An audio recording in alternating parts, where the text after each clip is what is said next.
Enumeration form ആണല്ലോ നൽകി തുടങ്ങിയിട്ടുള്ളത്. അതാണല്ലോ ആദ്യഘട്ട പ്രൊസീജിയർ എന്ന് പറയുന്നത്. ഇനി എപ്പോഴാണ് ഈ രേഖകളൊക്കെ നമ്മൾ നൽകേണ്ടി വരിക? സോ ആദ്യമായിട്ട് എന്യൂമറേഷൻ ഫോം ഫിൽ ചെയ്യുന്ന ആൾക്കാർക്ക് അറിയാം, അതിലെ 3 സെക്ഷൻസ് ആണുള്ളത്. ആദ്യമായിട്ട് എപ്പിക്, അത് നിലവിലുള്ള എപ്പിക് കാർഡ് ഡീറ്റെയിൽസ് ആണ്. അത് കാണിട്ട് 2002 തങ്ങളുടെ അച്ഛനോ അമ്മയോ പിന്നെ ഗ്രാൻഡ് ഫാദറോ ഗ്രാൻഡ് പേരൻസോ മക്കളോ ആരെങ്കിലും ഇത് ഡീറ്റെയിൽസ് ഉണ്ടെങ്കിൽ അത് കൂട്ടിച്ചേർക്കാനുള്ള ഒരു ഓപ്ഷൻ ഉണ്ട്. അത് കഴിഞ്ഞ ശേഷം താങ്കൾക്ക് ജസ്റ്റ് ഫോം സൈൻ ചെയ്ത് തരണം എന്നുള്ളതേ ഉള്ളൂ. ആ സമയത്ത് നമ്മൾ ഒരു ഡോക്യുമെന്റ്സ് ആവശ്യപ്പെടാൻ പോകുന്നില്ല. പിന്നെ ഏതെങ്കിലും വിധത്തിലുള്ള സംശയം നമ്മുടെ ഉദ്യോഗസ്ഥർക്ക് തോന്നുവാണെങ്കിൽ താങ്കളുടെ ആപ്ലിക്കേഷനിൽ അല്ലെങ്കിൽ അവിടുത്തെ BLAമാർ ഇല്ല ആരെങ്കിലും ഒരു താങ്കളുടെ പേര് ചേർത്തതിലെ ഒബ്ജക്ഷൻ പറയുമെങ്കിൽ മാത്രമേ ഒരു നോട്ടീസ് നമ്മൾ താങ്കൾക്ക് കൊടുക്കാനുണ്ടാവുള്ളൂ.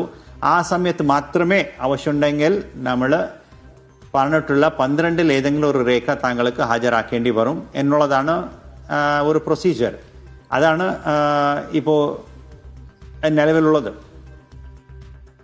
ശരി സർ, ഇപ്പോൾ പ്രവാസികളെ സംബന്ധിച്ച് എങ്ങനെയാണ് അവരുടെ ഒരു പ്രൊസീജിയേഴ്സ്? ഇപ്പോൾ അവരുടെ ബന്ധുക്കൾ വീടുകളിലുണ്ടാകും, അങ്ങനെയുള്ളവർക്ക് എന്യൂമറേഷൻ ഫോം വഴി ഫില്ല് ചെയ്ത് കൊടുക്കാവുന്നതാണ്. അങ്ങനെയല്ല ഇനി കുടുംബമായി അവിടെയുള്ളവർ, ഇനി അവിടെ തന്നെ ജനിച്ച് അവിടെ വളർന്ന് പഠിക്കുന്നവർ, അവിടെ ജോലി ചെയ്യുന്നവരൊക്കെ ഉണ്ടാകുമല്ലോ, അവരെന്ത് ചെയ്യണം?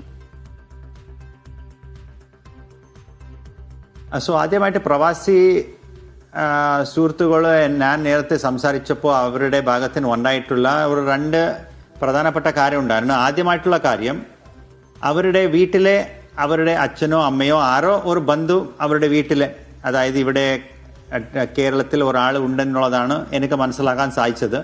അങ്ങനെയാണെങ്കിൽ അവരിപ്പോൾ ഇവിടെ സ്ഥലത്തില്ല, പക്ഷെ വേറെ സ്ഥലത്താണ്. സോ അവർക്ക് ഓൺലൈനായിട്ട് ഒരു ഫോം സബ്മിറ്റ് ചെയ്യാം.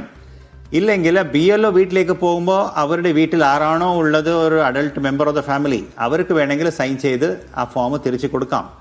അതാണ് ഫസ്റ്റ് ഓപ്ഷൻ.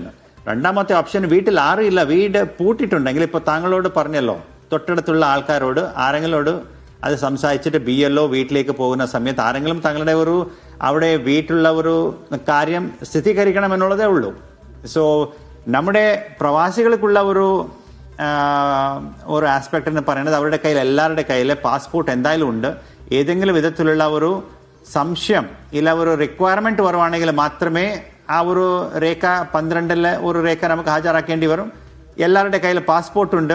അങ്ങനെ ഒരു പാസ്പോർട്ട് ഒരു 12 ഒരു രേഖ ആണ് ശരിക്കും. സോ അങ്ങനെയാണെങ്കിൽ അവർക്ക് വേറെ ഒരു ഇഷ്യൂ ഇല്ല.